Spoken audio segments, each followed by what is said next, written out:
what's something that you're looking here to accomplish in the next 12 months? Well, I would love to grow my business, significantly in the next 12 months.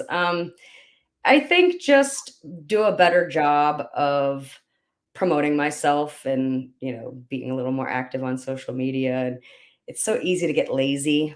Um, and it's like, oh, just gotta like some things on Facebook and somebody will notice, and then my phone will magically ring, right? Well, it doesn't happen that way. So I need to be better. I need to get back kind of on task and do a little bit more, probably networking and self promotion, I think. But I don't think you can ever really do enough of that, to tell you the truth.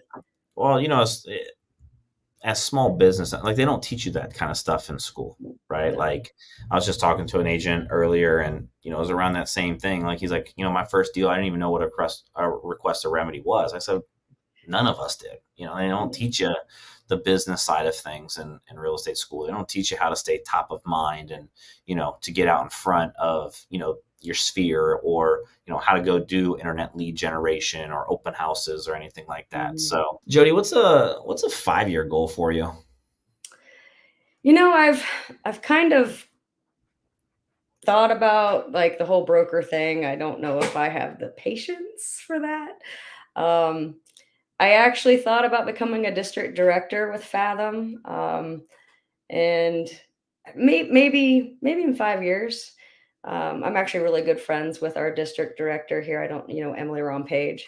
Hmm. She and I went to real estate school together. Went to Cutler together. Finally got her to come over to the Fathom side after a few years, and it's nice. We have a really close relationship. We bounce stuff off of each other, and can you believe this? We do probably once a week have one of those conversations, but I could see myself transitioning into that role. Um, a little older now, approaching that big 50 next year. So I don't know how long this radon thing. We kind of have a 5 year ish plan. We purchased a condo in Aruba in Okay. February, and real estate helped me with that. Although the real estate process in Aruba is a little bit different than it is here in Ohio, a little bit slower pace. What But was it like? What was that like? I'm curious. I'm always curious to learn from other markets, how they do things. it was it actually wasn't too bad. Like you have to go through this like pre-screen process, and they want to make sure that you are not going to be a burden on their economy. Hmm. So it's almost like a background check kind of thing before you can even put the offer in on the house. And that takes, I don't know, 2 weeks maybe. And then we did a cash purchase, so it was easy. I didn't have to navigate the Yeah. mortgage industry in Aruba. I really don't know much about it, but it was a good 60 days from the time we put the offer in on the place till we actually closed. It was very easy. Everything we did over the internet. And I think I'm trying to remember. In February, I literally I wired all the funds, and they overcharged me. So I went to the title. They don't call them title companies there. They're called notaries. And they had my money for me and my keys and my deed, and off I went. So we are now proud owners of a property in a foreign country, but it's awesome. I wouldn't change it for the world. But the plan is to be there eventually 6 months out of the year, Yeah. hopefully within the next 5 years. So, and who knows, maybe I'll get my real estate license in Aruba and There you go. so the property values down there HGTV, are here we come. insane. Pardon H- me? HGTV, here we come. Beachfront bargains, right? Heck yeah. I actually just saw an Aruba commercial on Sunday. I was like, wow, I hadn't seen one of those yet on TV. So Are you doing any Airbnbs with it or no? a little bit, mostly just to friends and family. Yeah. Not really into letting strangers destroy my what might be my future home for for 6 months out of the year. But yeah, we're our plan is to go down at least 4 times a year, so once a quarter. Yeah. I think this year we might exceed that a little bit, trying to That's go as awesome. much as we can. But that's another thing I think real estate agents forget to do is take vacation, even though we might not really be on vacation. Yeah. I still have to answer the radon phone when I'm in Aruba. Otherwise, appointments don't get put on the calendar and we make no money. But you have to take some time for yourself once in a while. Somebody Yeah. else can help you out. I mean, Emily and I are constantly showing houses for each other. If I got somebody in Zanesville, or she has somebody in Zanesville that wants to see a house, I'll go handle that for her. Vice versa, Plain City.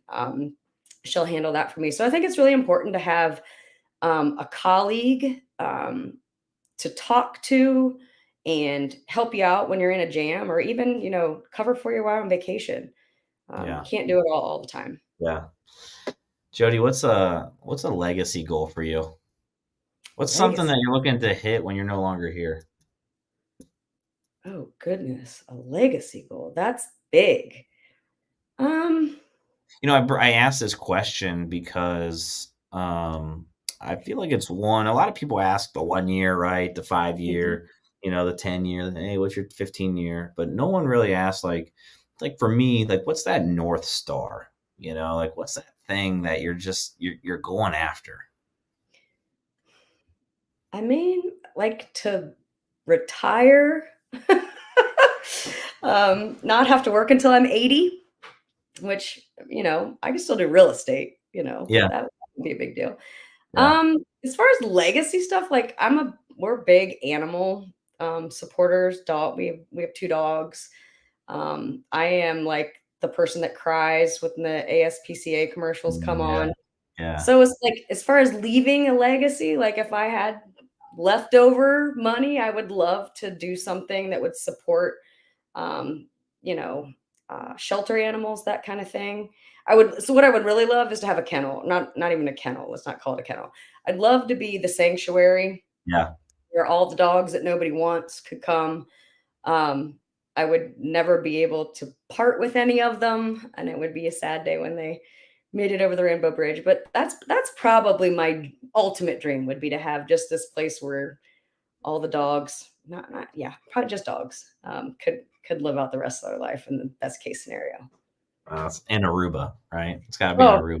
well, in Aruba, they have a huge, I don't homeless dog population. I don't know what else to call it. People just aren't very aware of the need to like have food and water for your Yeah. animals. And so um, we kind of adopted this dog when we were down there last November. And her name's Patricia, and we go see her every time we go down. And we donate to one of the foundations down there on a regular basis just to help them out, because they've got like over 100 dogs they feed on a daily basis. They're just Wow. street dogs. So yeah, I think that's probably my big passion. I could do something along those lines as far as legacy goes.